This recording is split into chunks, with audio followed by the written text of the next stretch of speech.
AITAH for denying my ex his son after he abandoned us and I took the choice alone to give him up for adoption?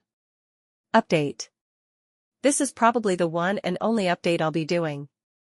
Because to be honest, I got other things to do, and I have my main Reddit account for lurking. I'm going to start with the important matter. A lot of people were worried about my biological kid and what he wished when it came to Mike. Well, I got his permission to post this. He spoke to Mike once a few days after I told him where he could find Mike. I won't share all the details, only the final decision. There won't be any more contact between them. The kid doesn't want a second dad, and Mike wasn't willing to be in his life unless he had the position of dad. So he's going no contact with Mike. There was more to it, but it's very personal and I feel it's not my place to share it. The kid and I will continue to have a relationship as aunt and nephew. And he knows whatever he needs medically, I'll always be first in line to give blood, kidney, etc. For those wondering why Mike is so big into contact with the kid, I found out a few details via his friends. Mike can have more kids. He just hasn't had a stable relationship in years. Which I can believe since I finally had enough and decided to accept going to have coffee with him to get some things squared away. My husband came of course, but he sat in another table to let me deal with it. I asked him to. The conversation was a shit show, to be honest. Mike brought me flowers and chocolate-covered strawberries, my old favorites. He treated it all like some date. I nipped that bud immediately. I introduced my husband and told him we were very much in love and happy, so I don't appreciate any attempts at unwanted romance. Once we sat down, he started by telling me what I knew about him having failed relationships. That he felt no woman could meet his standards for a wife and mother to his children since he already saw me as that. He claims he feels guilty for choosing college over me and our baby. He was well aware of the court dates regarding custody and that I was trying to put the baby up for adoption. When he saw me taking care of my stepson, he thought I had chickened out of giving the baby away. Seeing me be all caring of our baby boy made him think how great it would be if the three of us could be a family, and maybe have a bigger family down the road. He had the gall to ask me if I would consider divorcing my husband and try to fight for custody of our son. I have to admit, I laughed in his face. I probably was overly cruel, but I had years of stress, heartache, and judgmental encounters to drop on him. I told him all I saw in him was a coward.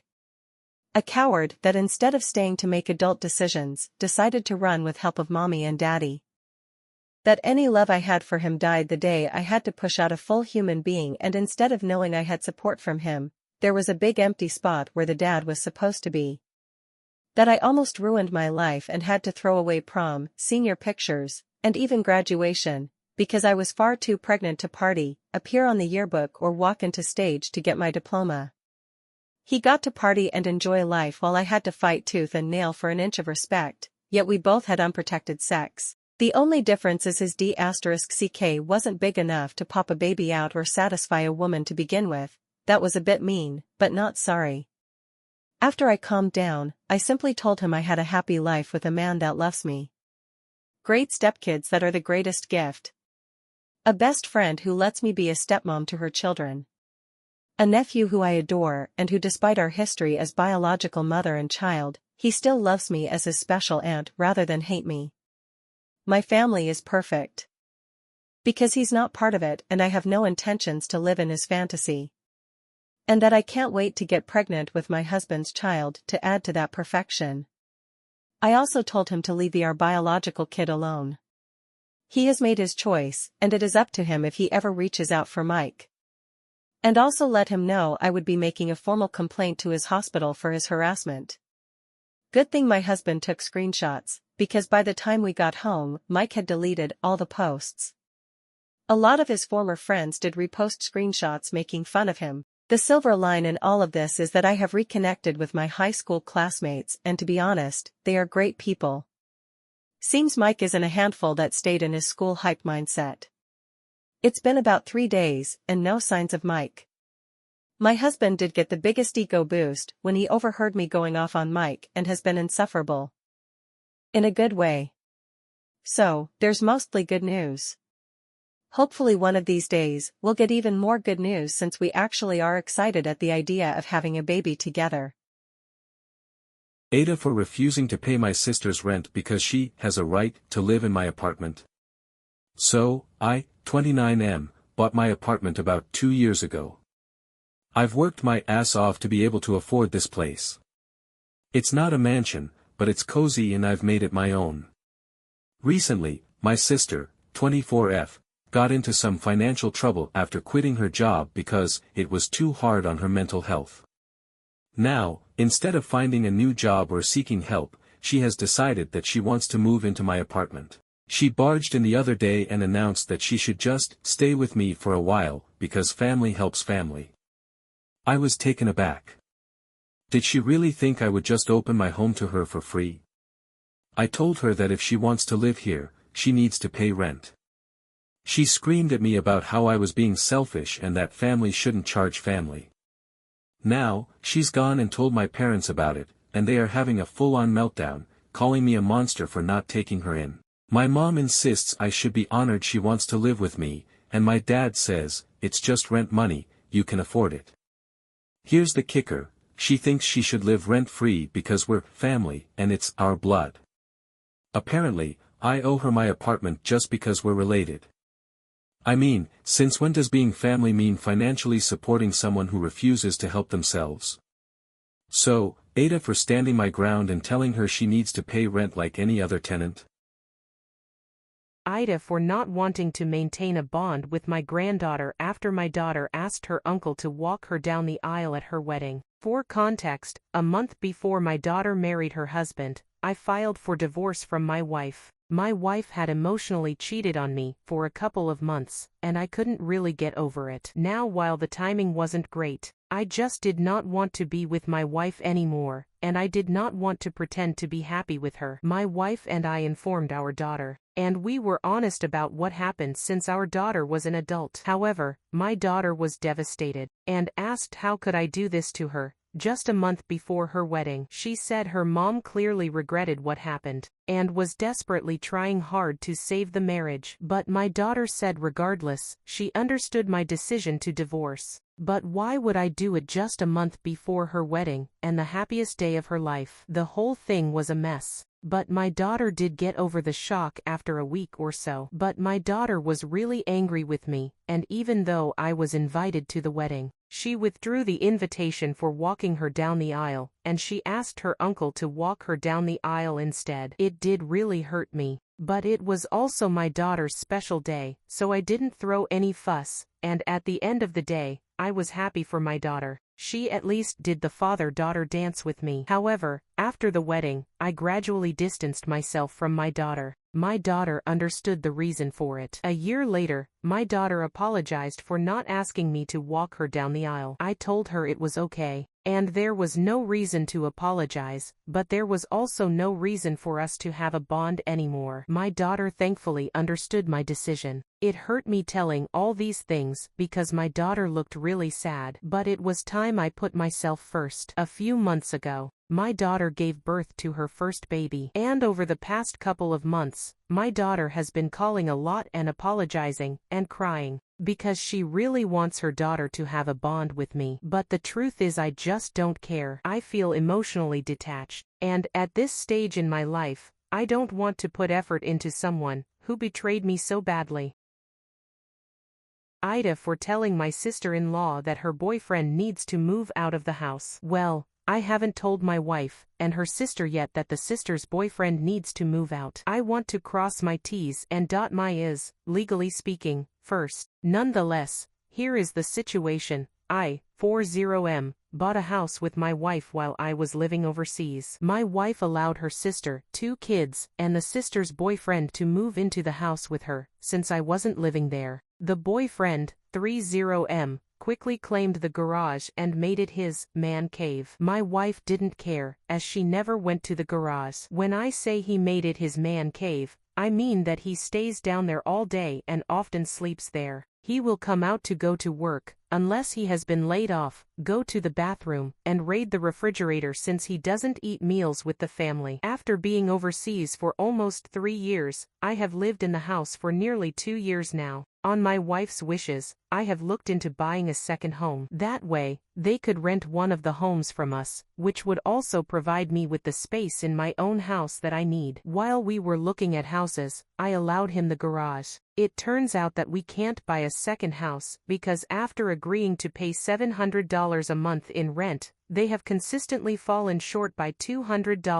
$400 a month. 8 months ago, I brought home a motorcycle and told him that he needed to make room in the garage for me to be able to rebuild it. He agreed to this. Unfortunately, he never followed through and continued to sleep in the garage. So mid-December I told him he needed to move his stuff out of the garage, and I gave him a 3-week time frame. Well, we are now well over a month and a half past that due date. He has told me that he stays in the garage because he doesn't like living here. He has also said that he will remove his stuff from the garage, but he has yet to follow through. He is upset that he has lived here for this long, and he doesn't know why everything has to change now. He tells me he doesn't have a place to put his stuff, and that his family will move out soon, despite not actually having a time frame. I have pointed out that he can simply pack his stuff in boxes and stack it in a corner since he is moving anyway, or that he can get a storage unit like I had to because his family is taking up 3 bedrooms and my garage. His answer to this was to threaten to kick my ass, and to tell me to talk to my sister-in-law because he doesn't want to talk to me. There is obviously more to the story, but those are the basics. If more details are needed, let me know, I will provide them. Finally, my first inclination was to let him off with a warning, and that under no circumstances should he ever threaten me again because I would go to the police if it ever happened again. However, after sleeping on it, I am leaning toward removing him from the property now. My reason is simple: I wouldn't tolerate him threatening violence against anyone else in the house, so, in that train of thought, threatening me should be no different. AITAH for telling the sister of my father's widow that she needs to take care of her sister and leave me alone. My mom died when I, 3 was a young child, 7, and my dad remarried when I was 10. His wife believed she was becoming a wife and mom at the same time, but I wanted no new mom, and I never cared for her. I simply tolerated her presence because I believed my dad loved her and was incredibly happy with her. My dad died several years ago now, and he'd written out all his wishes, including being buried with my mom, his one true love, and he had planned everything and paid for it prior to his death. I had never felt any love or bond with his wife, so after my dad died I faded from her life. She tried to initiate more contact, and she expressed that I was the child she always wanted, but could never have due to cancer prior to meeting my dad, but her feelings were completely one-sided. She offered to be a grandma to any future children I would have, and I told her it was better for her to just accept I wanted no relationship. Her sister reached out to me in August and informed me my dad's widow is in a nursing facility. She had developed some form of dementia and was also battling another health issue that escapes me right now. The sister said my dad's widow wanted to see me, and the sister wanted me to discuss care options with her. I told her I wasn't interested in visiting, and there was nothing for me to discuss regarding her sister's care. I blocked her number at that point because she was calling me back to back in an attempt for us to speak more. She also left voice messages that were very emotionally driven. I didn't respond. In October, a random account DM'd me on social media, and I figured it was the sister again. The message said I left my poor defenseless mother to rot. I blocked the account and carried on. At Christmas I got a call from the nursing facility stating the family of my dad's widow had requested they reach out and invite me to see her over the holidays, and in an attempt at something the nurse told me that my dad's widow mentioned her son a lot. I explained that I had no interest in visiting, and did not wish to receive any further communication about her, which the nurse did accept. Midway through last month I had another DM from an account with a very long and very detailed message about the current situation of my dad's widow. I unblocked her on my phone temporarily and I called her, and I said I did not want her pestering me anymore, and it was getting to be harassment with her clear refusal to accept I wanted nothing to do with this. I told her my dad's widow was not my problem, she was not my mom, and I did not care for her. I told the sister she needed to take care of her sister and leave me alone because I was not involved, and I was not family. I told her if she didn't stop I would get the police involved. I ended the call to her losing her mind over the phone. I blocked her again, and followed up by replying to the DM so it was written somewhere that I did not want contact as we had discussed on the phone. AITAH for not making payments towards my wife's student loans after she insulted my sister's education. I, 36M, have been married to my wife, and 2 AITAH for 3 years. N is an Ivy League university graduate. Without revealing too many details, she went to a school that virtually every American knows by name. My sister, Jennifer, for 0F, went to a different Ivy League school, but one that is considered lower in status than S. Jennifer did not graduate. She began suffering from mental health issues during her second year, and so she dropped out. Anne, however, did graduate. With a degree in philosophy, she works at a law office as a receptionist, making about $40,000 a year now, for some reason beyond my understanding, and loves talking down to Jennifer. This is particularly odd to me because I didn't even go to college, and yet she chose to marry me. I began working as a plumber out of high school, and now I own a small business that brings in a yearly profit well into 6 figures. 2 weeks ago, and pushed things too far. While we were out to dinner, Jennifer made mention of her time in college in passing, and said, "Oh, you mean the backup school that you never graduated from?" This sparked a short argument between the two, but Jennifer decided to be the bigger person and walk away. It was incredibly awkward, but Anne seemed very satisfied with herself. On the drive home, I told Anne that I was done paying off her loans. She has been enjoying virtually her entire salary as leisure money, but with her elite Ivy League education, she should be able to afford them on her own, right? And through what could best be described as a tantrum, about how they're too expensive, about how she doesn't get paid that much, and about how I'm imperiling her financial well-being. For the last 2 weeks, and has been absolutely insufferable about this. She won't even talk to me about anything else. She insists that she shouldn't be penalized for over $100,000 over what amounted to a short comment. Am I being an asshole here for this? AITAH for refusing to give my grandmother's wedding ring to my brother's fiancé, even though she was promised it. My 29F grandmother had a beautiful heirloom wedding ring that she always said would stay in the family. Before she passed away, she told me she wanted me to have it because I was the only granddaughter and we were extremely close. I've had it for years and planned to wear it when I got married one day. Enter my brother, 31M, and his fiancée, 26F. They recently got engaged, and my brother just assumed that the ring would go to him to propose with. I was blindsided when he asked me to hand it over, saying it was tradition for the oldest sibling to have it first. Apparently, our mom had told his fiancée years ago that she would get the ring, even though no one ever asked me. I told them no and that grandma gave it to me, and I wasn't willing to part with it. My brother's fiancée started crying, saying she'd been dreaming of that ring for years and that I was being selfish for holding on to something I wasn't even using yet. My brother accused me of ruining a special moment for him and his future wife, and now my family is pressuring me to do the right thing. AITAH for refusing to give up my grandmother's wedding ring, even though my brother's fiancé thought it would be hers. AITAH for crying when I heard my stepdaughter say she doesn't love me and wishes her dad and I hadn't married. I, 44F, married my husband 8 years ago. His first wife died when his daughter was 5. She was 9 when we met and 11 when we got married.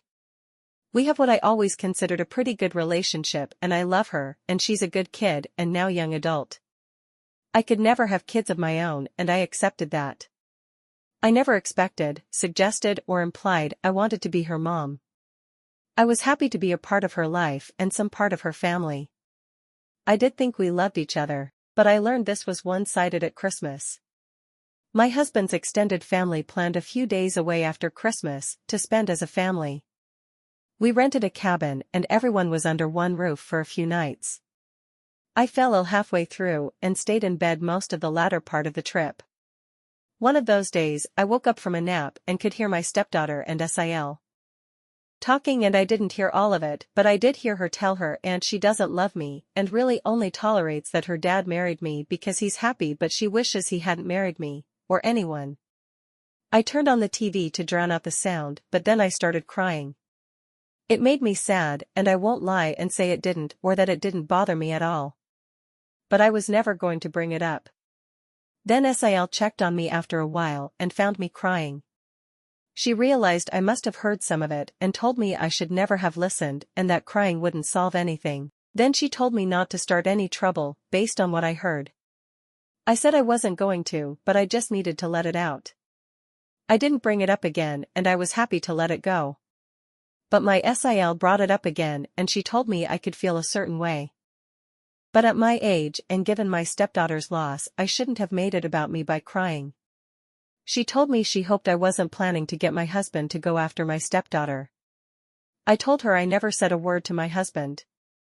I said I wasn't trying to make it about me. She claims that couldn't be true when I cried, and I should think about that so it never comes out around others.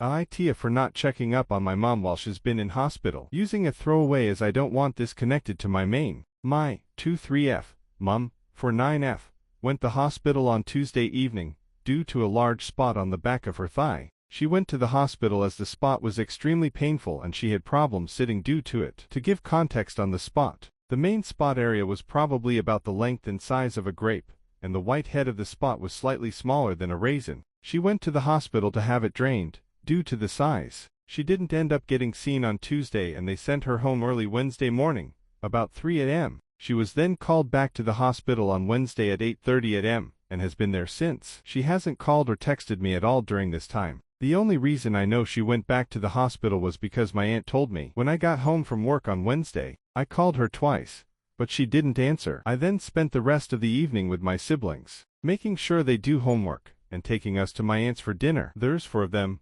ranging from ages 15, 9. This morning, my brother, the 9-year-old, called my mom and she answered. I used the opportunity to ask her how she was, as she hadn't contacted me. My mom went off on me, yelling about how I never bothered to check up on her on Wednesday, not calling or messaging during the day to see how she was or to tell her I missed her. I didn't want to get into an argument, so I just said okay. The thing is, I didn't message or call her during the day on Wednesday for 2 reasons. We're not allowed to be on our phones at work. If we get caught on them, it leads to consequences, and I just don't want that headache. I could have asked to step away to contact her, but that leads to my second point. It's just a spot. It's nothing life-threatening or something to worry about. I didn't feel the need to check on her to ask about a spot being drained, and didn't think it was a big deal. My family, however, thinks I'm the asshole for not checking on her. I tried to explain that I called her twice once I got home, but they insist I should have tried to message or call her while I was at work to make sure she's okay.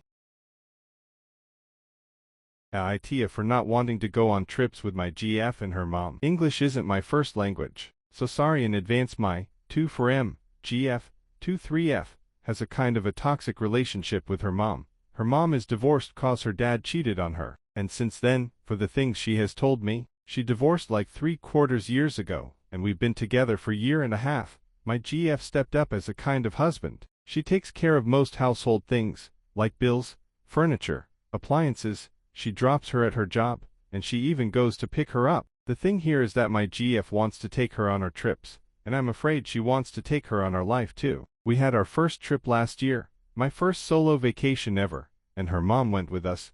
We were just fighting all the time. We didn't have almost any time for separate activities. Also, we had a lot of fights before the trip. Her mom didn't want us to sleep together at first, and she was on her side cause she didn't want to cause trouble. I set a boundary there and I told her that I wasn't going on the trip if she and I didn't have our bedroom for ourselves. It worked that time. Now I really want to make a trip to Europe. She was so excited, and we even started planning our trip. But then she said her mom would like this or that, not this country or this activities. I was appalled. I want to have trips with my GF, not with my GF and her mom. She has a married sister, and her sister and husband do take GF's mom on trips. But I really don't want to. I want to live my life with my GF. We have talked about living together and forming a family, and both of us are excited of taking the next step. We have nice jobs. Don't worry, but she keeps saying things like when my mom helps with our kids, or she even has dropped hints of wanting her to live with us. Honestly, I'm tired of just thinking on this. Obviously, I have talked of this with my GF, of how I don't to make all of our trips with her mom, that I don't want her to live with us, and even I have told her that she looks more like a husband than a daughter. She agrees in the moment, but then when we talk again about our trips or something, again she wants to include her mom. I just want to know if I'm being a cosmic a-hole, or if I'm in the right. And again, I'm really sorry for my English. I'd accept comments and suggestions on that too. AITAH for telling my parents they'll lose my brother if they can't accept he doesn't want to date after losing his wife. My brother, 34M, became a widower 8 years ago, and since then he has remained single and has expressed he does not wish to date or marry again. He has 2 children with his late wife who are 13 and 11, about to be 12. For about 4 years now my parents have questioned why he doesn't try to meet a nice woman or why he isn't finding more lady friends to spend time with, to quote them. His answer has always been he does not wish to find anyone else. My brother did attend grief therapy for a number of years. My parents refused to believe it did what it was meant to because if it had, he'd be remarried long before now, and that's their stance. For a while now they have been pushier about the topic. They have expressed to him that he should have looked to give the kids a mother figure far sooner, and they told him all the reasons he should have remarried. Including the fact he and his late wife had wanted 5 kids and he has 2 but could have more with another wife. He told them he didn't want children with another woman and he didn't want another wife or girlfriend or lover. They have pleaded with him to at least date one woman or multiple women, but to have a romantic life again. I'm in my brother's corner and I told our parents they needed to leave it alone and he's an adult who is perfectly capable of making his own decisions. They said he's not doing what's best for him and I shouldn't be supporting him in martyring himself for the rest of his life, and it's unhealthy to commit to only loving one person when they died so young. They said he has so much life left and he's ruined the chances for the kids to have a second mom, but he could still grow his family and find another love. I told them they could want that for him, they could wish it, but they could not force it. I told them they need to respect him enough as an adult to accept his choice even if they don't like it. And I reminded them of the fact things could change in the future, but it wouldn't be right to force it and could cause more pain for him and a partner. After a particularly nasty fight when they pushed him, he said he'd be taking some time and he didn't want to hear from them unless it was an apology. Once my brother was gone I told our parents they were pushing him away. They started to argue but I didn't let them finish. I told them I know they love my brother and I know they want what they think is best for him, but he disagrees about what's best for him. And I pointed out yet again that he's an adult. I said if they keep pushing the topic they will lose him. He will pull away forever and he won't accept an apology or give them a second chance.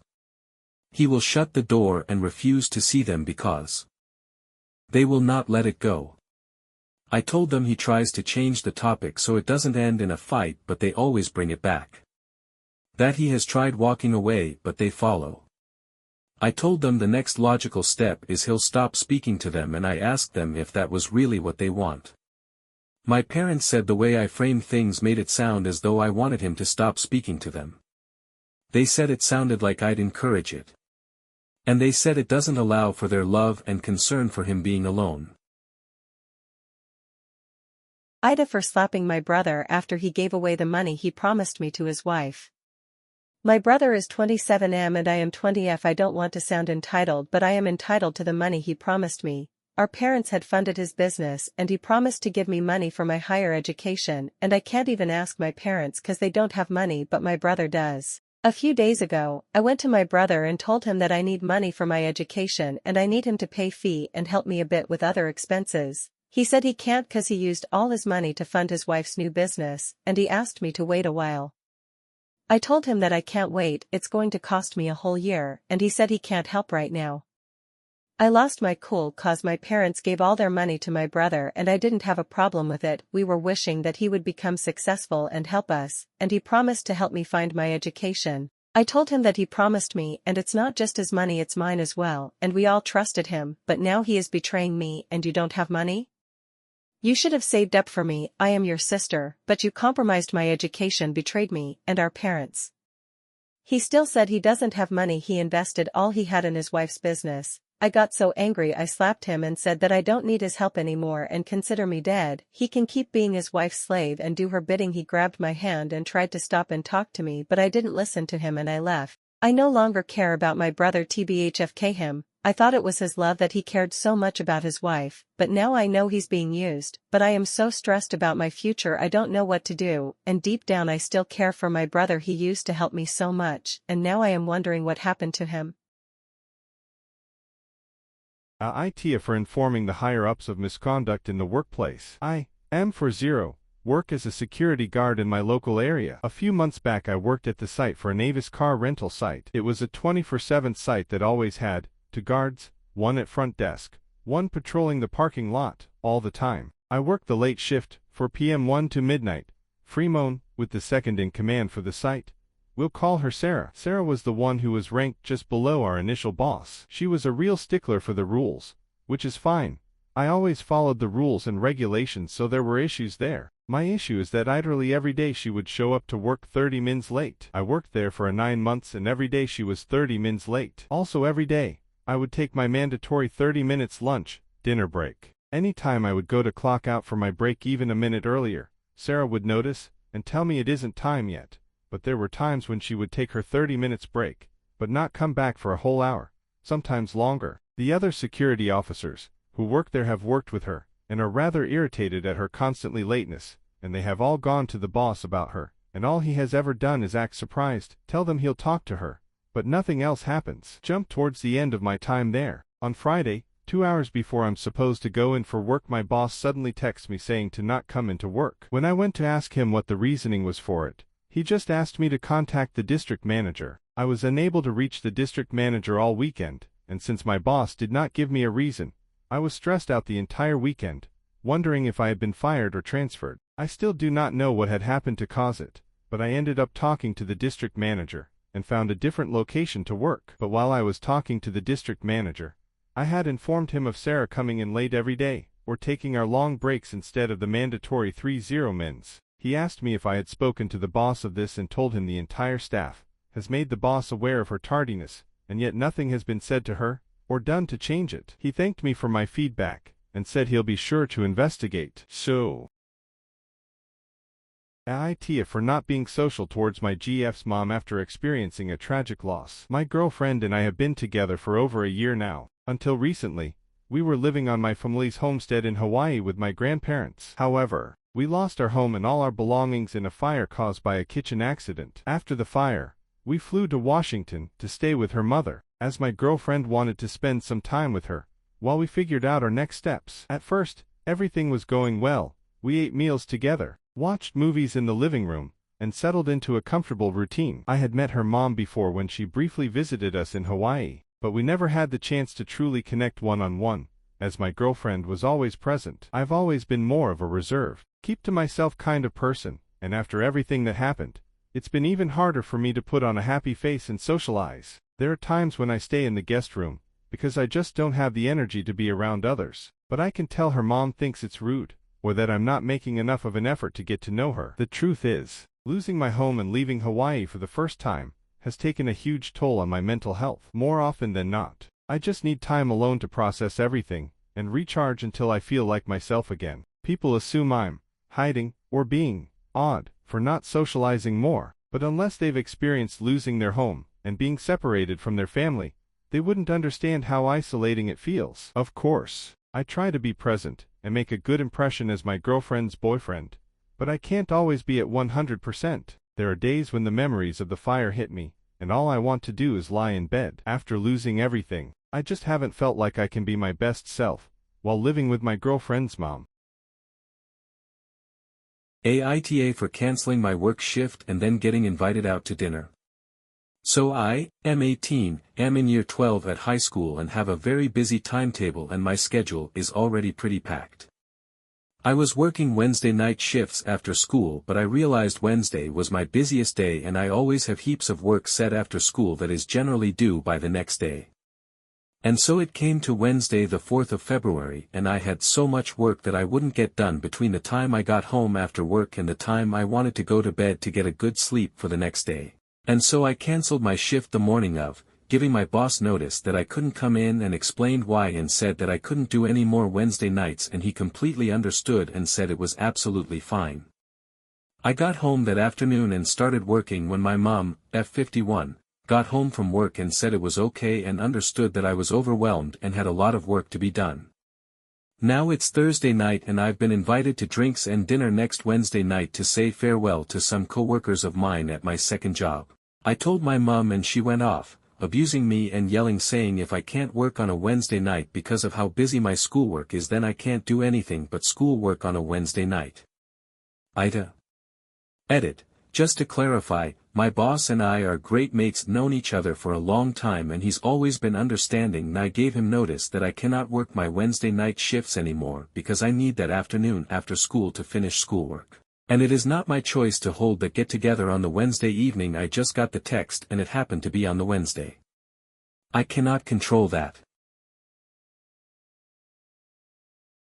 AITAH for being angry that someone on my local Buy Nothing group gave me literal trash when I asked for clothes for my daughter. I'm a single mom to a 7-year-old daughter. I don't have any support beyond the state garnished child support I receive. Things are tight to say the least. My daughter has had a growth spurt, and all of her pants are high waters, and too tight on her waist. I was waiting on my tax return, won't get it back until late February, to go all out and buy my kid new clothes, new shoes, pay off past due utilities, etc. Just try to get ahead any little bit I can. But my kid's growth spurt had other plans. When I picked her up from after-school care yesterday, she was upset because some of the kids were teasing her about her pants being too short and her shoes being ugly. And this is not the first time we've dealt with bullying. When she first started wearing glasses in first grade, we dealt with another first grader bullying her over her looks, so I bit the bullet and posted on my local Buy Nothing group, asking if anyone had clothing and shoes in my daughter's size to spare. The clothes and shoes didn't need to be brand new.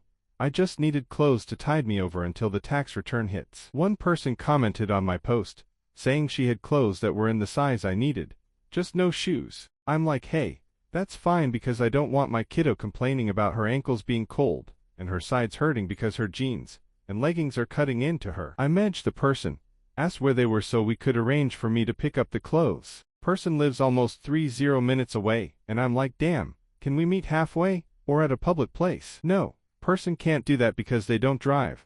I have to pick up from their front porch. I don't like doing that, but this person is adamant about getting rid of these clothes. I get their address, drive 30 minutes to pick up the clothes, and they're in a white trash bag all tied up. I grabbed the bag, threw it in my car, and sent the person a quick thank you message. I figure shit, maybe I can surprise my daughter with some new to her clothes when I pick her up from school. I get home and open the bag up and start pulling clothes out. A lot of them have holes and stains. The person included what looked like used little kids' underwear, like a kid hadn't wiped themselves very well. A lot of them smelled horribly, but I didn't notice because the trash bag was super floral scented. Out of an entire trash bag of clothing this person gave to me, there were 3 pairs of leggings and 2 short-sleeve t-shirts I could salvage by washing in my sink because I hate paying my apartment complex $6 to wash and dry a load.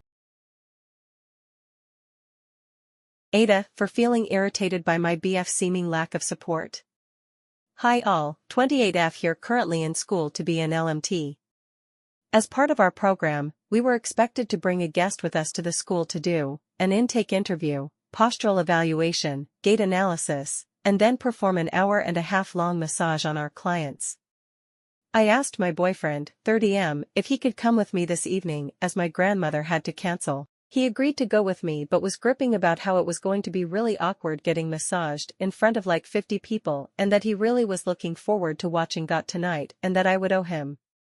I drove over to his place a bit beforehand to kind of go over the details of the class and what would be expected of him / what he could expect from me, as well as to prepare every time I'd ask him a basic intake question like, "Are you in any pain right now?" He'd just respond in an irritated tone or give one-word answers.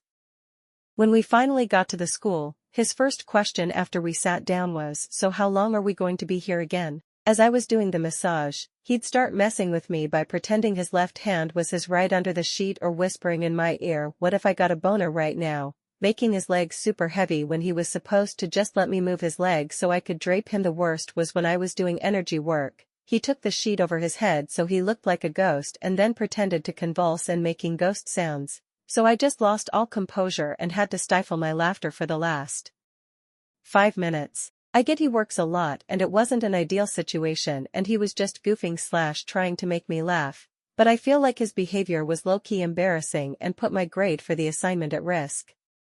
I passed with only a 1-point deduction for something super minor, but AITAH? Does it sound like I'm saying him showing up wasn't good enough or something like that? AITAH for saying if dad's affair partner needs more help it should come from her kids because I don't care about what happens to her. I, 16M, live with my dad, his affair partner, wife, and her 2 kids 12 and 8. I have an older sister, 19F, who's in college. What happened is 4 years ago my parents divorced because my mom, sister, and I found out my dad was cheating. The affair partner's husband also found out about the affair. My mom and the affair partner's husband divorced their spouses, and that left my dad and his affair partner to get married. The affair partner's ex stopped seeing the kids after he found out about the affair. And it's not because they're my dad's. They can't be, since the kids are a different race just like their dad. My sister and I turned our backs on Dad after we found out about the affair. Dad had been a good dad before the affair, but he stopped spending time with us and was always busy with work or, in therapy, outside of work to focus on us, and we found out why. My mom got primary custody of us, and that was a huge relief. But Mom died unexpectedly last year, and then I had no other choice but to move in with Dad and his affair partner. They tried to convince my sister to move in too, but she was going away for college and wanted nothing to do with them. When Dad's affair partner tried to suggest she should stay a while, my sister told her to die. Then she blocked my dad on her phone and she only talks to me. We talk almost every day. I keep her updated on how awful it is living with them. My dad made me go to therapy with them, but the therapist fired us because I wouldn't engage, and my dad insisted she find some way to help us. My dad and I argued, and I told him I didn't want to try or to make things work. He told me we need to because I can't hide behind my mom anymore. He said he was sorry for upsetting me and my sister, but we should try to understand he fell in love. I told him I didn't care and I was only there until I didn't have to be, and then I'd do what my sister did. I do have other family, but none in the same state, and that's a big deal. My grandparents tried to get custody of me, but apparently being 16 it doesn't matter because out of state and living parent makes that a huge no. So now my dad and his affair partner are expecting a baby, and she's got a bunch of complications. She was sick a lot, bleeding a lot, and her blood pressure is really bad apparently. My dad and her wanted me to help her out when I get back from school and help take care of stuff until my dad gets back, but I said no and I ignored them. I actually just come home late after school, and if she asks me to get her water or whatever when I'm at the house, I ignore her.